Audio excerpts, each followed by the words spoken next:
흔히 약국에서 파는 감기약에는 필로폰 원료가 성분으로 들어간 경우가 적지 않습니다. 무려 280여 종이나 되는데요. 이걸로 마약을 만드는 방법이 SNS에 공공연히 퍼져 있고 관련 마약 사범이 적발되는 일도 끊이지 않고 있습니다. 신준명 기자의 단독 보도입니다. 유튜브에 게재된 영상입니다. 이른바 필로폰으로 불리는 각성제, 메스암페타민을 합성하는 방법이 담겨 있습니다. 어떤 용기와 원료를 사용해야 하는지 자세히 설명하는데 대학교 화학과 제약생 수준의 지식이 있다면 어렵지 않게 따라 만들 수 있습니다.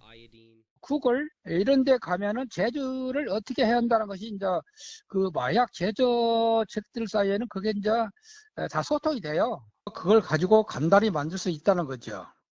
문제는 필로폰 원료인 슈도에페드림 염산염과 에페드림 염산염을 주성분으로 하는 감기약이 280여 종에 달하고 국내 약국에서 쉽게 구할 수 있다는 점입니다.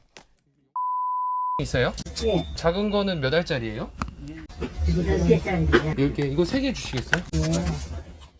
약국들을 다니면서 한정당 슈도에페드린 60mg이 담겨있는 감기약을 사봤습니다. 30분도 안 돼 구한 감기약 100정, 한 달치 분량이 넘는데 150명이 한 번에 투약할 수 있는 필로폰을 만들 수 있는 것으로 알려졌습니다. 지난 2016년부터 올해 7월까지 감기약으로 필로폰을 만들어 팔고 이를 투약하다 적발된 마약 사범은 66명. 제조된 필로폰을 시가로 따지면 175억 원어치가 넘습니다. 식품의약품안전처는 지난 2007년 감기약 마약 제조 범죄가 잇따르자 이 같은 성분이 함유된 감기약을 3일치 넘게 구매할 때는 판매 일자와 판매량, 구매자 성명 등을 기재하도록 하는 방침을 발표했습니다. 하지만 관련한 약사법 개정은 15년째 이뤄지지 않았습니다. 규제해야 할 감기약 종류가 너무 많아 국민 불편이 커질 우려 때문에 하지 못했다는 게 식약처 관계자 설명입니다. 그러나 미국에선 일반인이 슈도에페드린이 함유된 감기약을 구매할 때 신분증을 제시해야 합니다. 또 구매량을 하루 3.6g, 한 달 9g으로 엄격하게 제한하고 있습니다. 감기약으로 필로폰을 만드는 마약 사범이 매년 검거되고 있습니다.